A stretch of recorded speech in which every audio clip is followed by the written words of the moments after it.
Ireland was known to the ancient Romans and Greeks, but it seems to have had a bit of a bad reputation.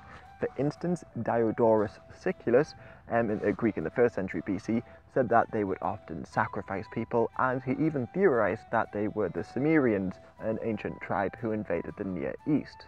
He also calls them savages and, interestingly, said that they were more interested in other men than women, and said that they would be incredibly dishonored if any man would refuse to have sex with them.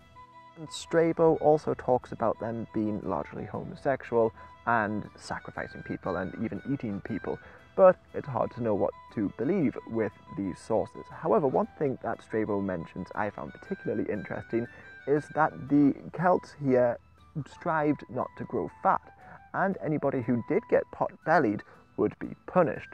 Now, despite an apparent hatred or disgust towards fat people, the Irish loved milk. In fact, I know now the potato is synonymous with Irish cuisine, but before the introduction of the potato, the Irish were famed for eating and drinking dairy products.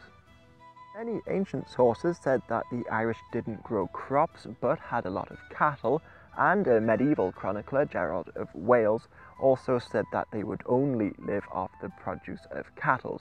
But Gerald of Wales also said that they lived like beasts and were too lazy to grow anything. And even in the 1600s, after the introduction of the potato, an Englishman, John Stephens, travelled to Ireland and said that the Irish were the greatest lovers of milk he had ever seen, and he said that they were particularly fond of sour milk.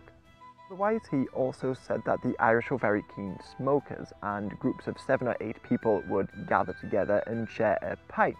And he also said that nobody would ever lock their doors, but he theorized this was because they had nothing to steal.